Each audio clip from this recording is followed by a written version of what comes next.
So Michael Popok, Legal AF. I wanted to spend some time to give you the outline and contours and the timeline for the return of the case of U.S. versus Trump, the D.C. election interference case, 4-count felony indictment against Donald Trump, back to Judge Chutkan. We all know what happened on July 1st when the Supreme Court dropped, and that's putting it mildly, into our lap, a punch to the solar plexus, to the democracy, in which they found that primarily most of what any president, and certainly one named Donald Trump at the time, did is going to fall into an absolute immunity or immunity bucket and can't be a prosecutable crime. But they left it to the judge, Judge Chutkan, once it's officially returned to her. And that's not going to be until August the 2nd, Friday, August 2nd at the earliest. I'll tell you why in a moment.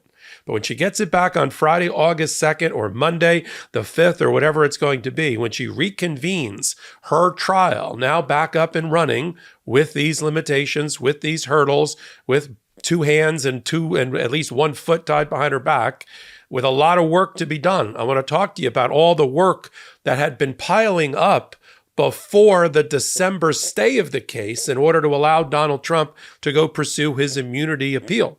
Because there was a lot of work that was being done and a lot of motions that were filed that were not resolved when the hammer came down on the case, and the case went on ice waiting for the final decision in July. So from December till July, there was very little, if no activity. Sure, the gag order stayed in place. The judge made clear that the gag order that she had imposed on Donald Trump would stay in place. That gag order had been affirmed by the D.C. Court of Appeals, but there was at least 5 or 6 motions. And there was even some motions that were filed and papers that were filed by the Department of Justice after she hit the stopwatch and stopped the case. And then, if you recall, and if not, I'll tell you here, that is when Donald Trump ultimately argued for a contempt against special counsel Jack Smith's office because they continued to file things after the case had been stayed, and there was some motion practice about that.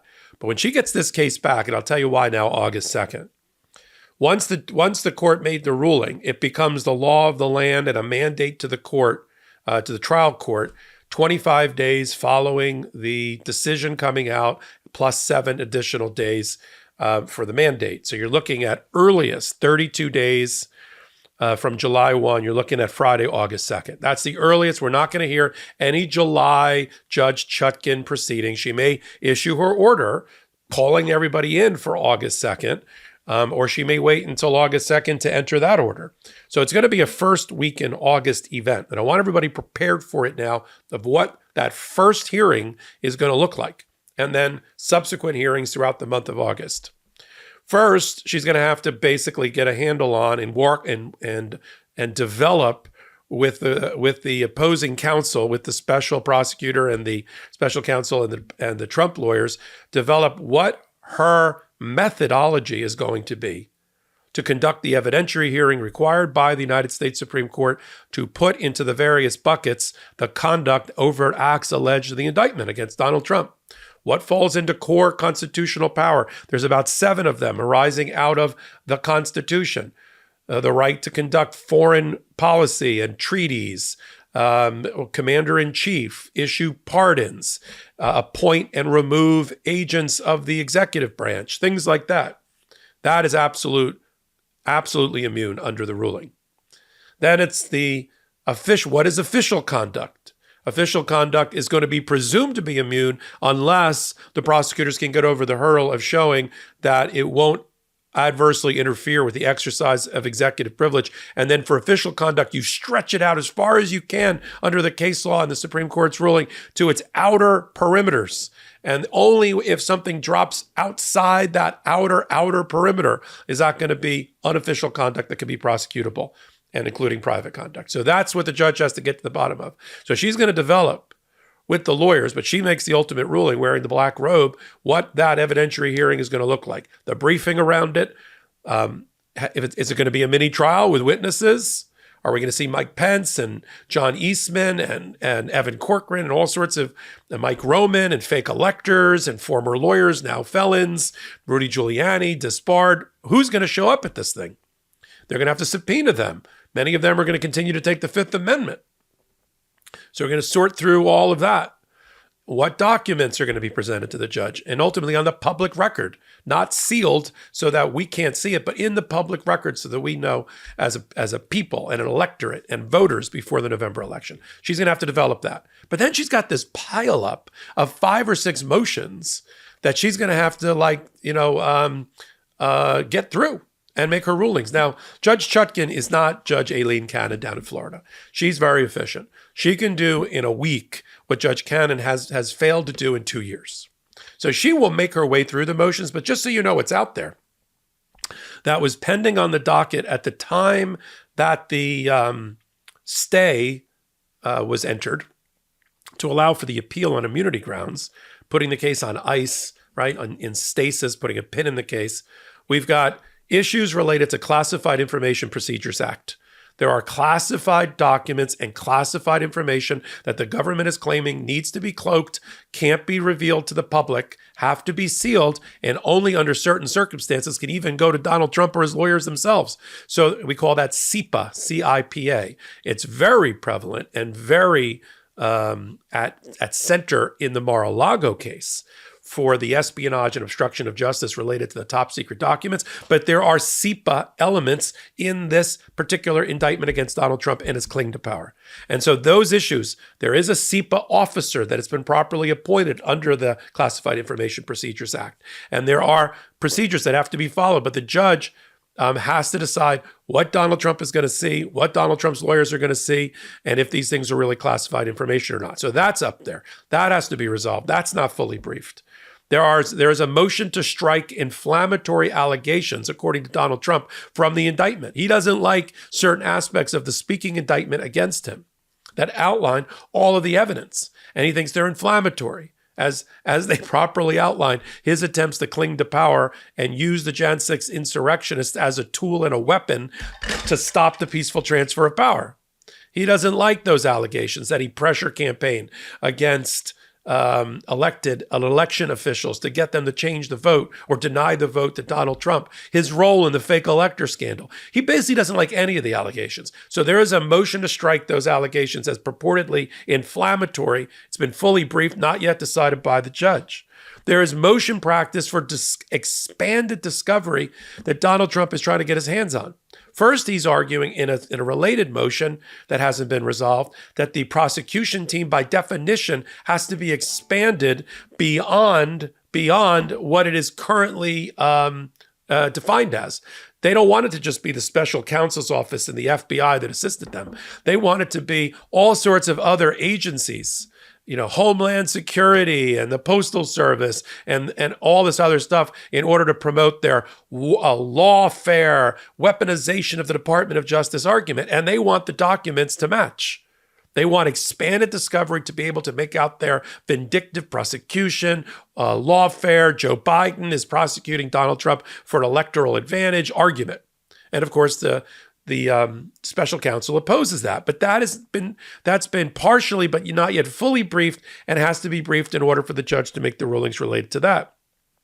So that's motions for discovery and the government opposing, scope of the prosecution team by Trump and the government opposing, and then there's motions in limine. And let me just give you an example. Have you heard about this new bioactive whole food that seems almost too good to be true? It's got thousands upon thousands of 5-star reviews and literally life-changing testimonials from users. Just having witnessed firsthand the birth of my baby daughter this summer, I know that colostrum is the first nutrition we receive in life and contains all of the essential nutrients our bodies need in order to thrive. Armra colostrum is a proprietary concentrate of bovine colostrum that harnesses over 400 living bioactive nutrients that strengthen the barriers of your body and fuel cellular health for thousands of research-backed health benefits. It strengthens immunity, ignites metabolism, fortifies gut health, activates hair growth and skin radiance, powers fitness performance and recovery, and confers powerful anti-aging benefits. Armra colostrum is premium bovine colostrum concentrate, and unlike any other product on the market, it is uniquely optimized for human health, sustainable, and was developed with the highest integrity from start to finish. ARMRA starts with sustainably sourced colostrum from grass-fed cows from their own co-op of dairy farms in the USA, and they strictly abide by calf-first sourcing, only sourcing the surplus supply of colostrum after calves receive all the nutrients they need. Unlike most colostrums, which use heat pasteurization that depletes nutrient potency, ARMRA leverages their proprietary cold chain biopotent pasteurization technology, an innovative process that preserves the integrity and bioavailability of hundreds of bioactive nutrients. And ARMRA Colostrum's unwavering commitment to quality control is evident throughout our entire process. They go above and above industry standards and invest in an expensive auditing and third-party testing and analysis pipeline to ensure ARMRA colostrum meets the highest bar of purity and efficacy, which includes being certified glyphosate-free. ARMRA colostrum fortifies gut health and ignites metabolism, combats bloating, and you'll feel lighter using it. Probiotics are touted as a gut health solution, but they only address one part of the four-part gut wall, and most products on the market are dead before they even reach your gut. ARMRA colostrum naturally fortifies your entire gut wall system, optimizing your microbiome and strengthening the gut wall architecture, which guards against irritants that can trigger symptoms like bloating and constipation. We've worked out a special offer for my audience. Receive 15% off your first order. Go to tryarmra.com/legalaf or enter legalaf to get 15% off your first order. That's tryarmra.com/legalaf. Let me give you an example of a motion in limine, the major motion in limine that the government filed even after the stay was already in place. I love the ballsiness of the special counsel, and has yet to be responded to by Trump and has to be resolved. The government did the following to try to offset, if you will, the lawfare weaponization of the Department of Justice, vindictive prosecution defense of Donald Trump. And here's what they wrote back in December 27th, 2023, during Christmas, New Year's break, and after the case had been stayed. But listen to what they wrote. Through public statements, this is page 1, filings and argument and hearings before the court, the defense has attempted to inject into this case partisan political attacks and irrelevant and prejudicial issues that have no place in a jury trial. Although the court can recognize these efforts for what they are and disregard them, the jury, if subjected to them, may not.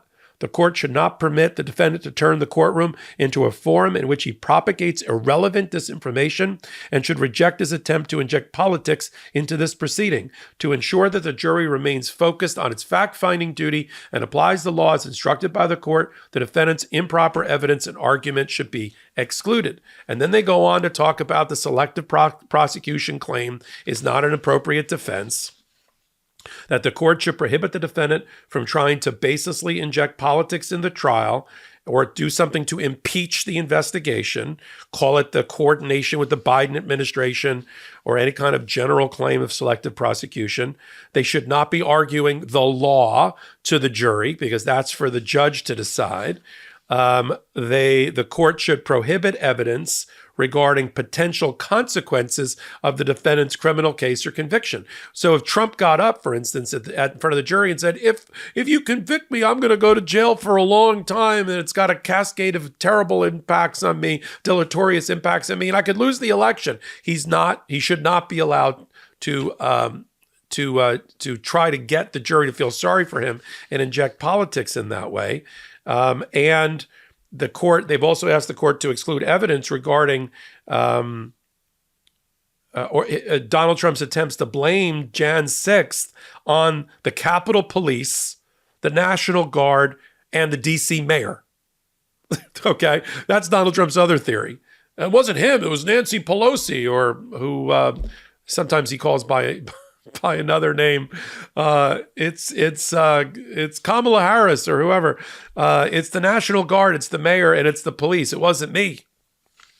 And so they don't want him to be able to argue that kind of fake facts in front of the jury. They also don't want him to argue that there were undercover officers or government informants that were the ones that were fomenting Jan 6th and the ones that led to that it was an inside job attacking the Capitol and killing people and trying to set fire to our Capitol.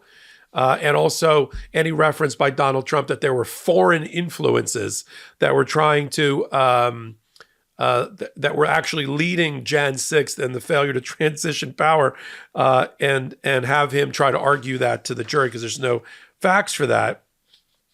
And that is out there as a motion in limine, hasn't been fully briefed. The judge is going to have to decide it. So along with, think about this on her plate when she comes back on August 2nd or thereabouts.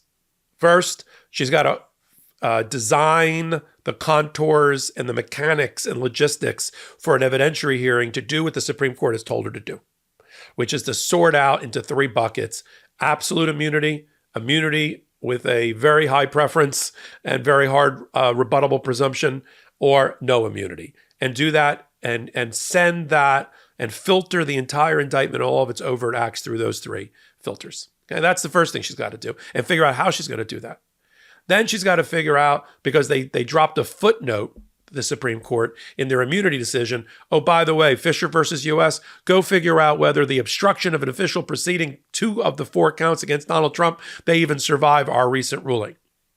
She's going to have to find, and the government's going to argue, that the integrity of the counting of the electoral vote was undermined by Donald Trump, especially in the use of fake certificates, which is fake evidence, false evidence, which even the Supreme Court, early on in its decision, said you use false evidence, you may be guilty of obstructing an official proceeding. Okay, so she's going to have to sort out that. How many counts are going to be left against Donald Trump? And she can only use the indictment as it is, not another indictment, unless Jack Smith decided to go back to a grand jury and get another indictment, which is possible. But I think he's going to wait to see first what she directs. Remember, Jack Smith always has the ability. Statute of limitations have not run on these crimes. He could always go back and reconvene another grand jury if need be, but he's waiting to see if he needs to do that at all. He may drop a couple of the overt acts and concede, well, these look to be core. These look under the new ruling by the Supreme Court. I'm going to drop this count. I'm going to drop this, not the count, but I'm going to drop this overt act listed in the indictment. But the rest, Judge, is all supported and should go to the jury for ultimate decision. That's going to be his argument. She also has to decide on these motions to compel, motions in limine, motions for new discovery, motions to preclude evidence to the jury, motions to preclude Trump's arguments to the jury, motions to strike inflammatory allegations from the indictment. Now that stuff, the discovery, the inflammatory, once it's fully briefed, she can knock that out in a couple of weeks. Once she's been chomping at the bit since December to get back to this case. Trust me, she will make short work of the rulings in these areas. And most of these rulings are not going to be an automatic appeal. You could try to seek an appeal, try to delay things through the D.C. Court of Appeals, but I doubt that most, if any, of these things are going to be appealable at the moment before the end of the trial, other than what we just did with immunity. But she's got a lot of work to do.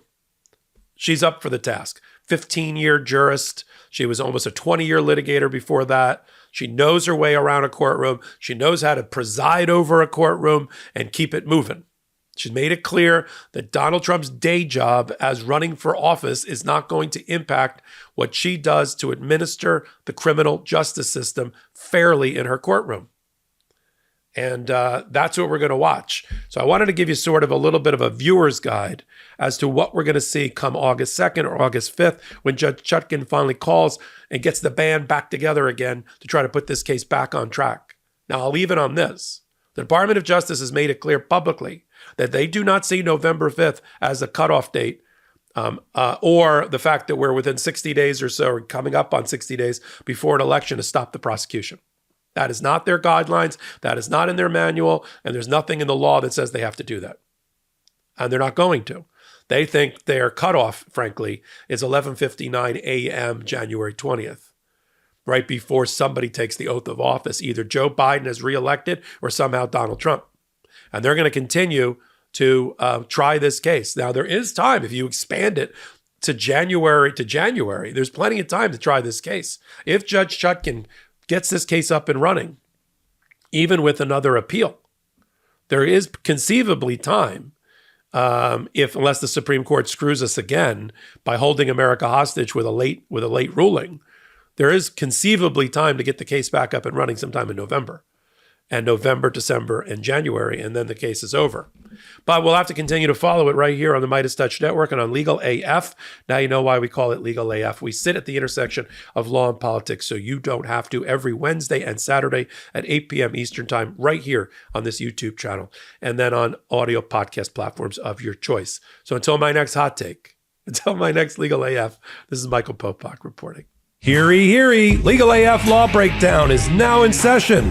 Go beyond the headlines and get a deep dive into the important legal concepts you need to know and we discuss every day on Legal AF. Exclusive content you won't find anywhere else, all for the price of a couple of cups of coffee. Join us at patreon.com/legalaf. That's patreon.com/legalaf.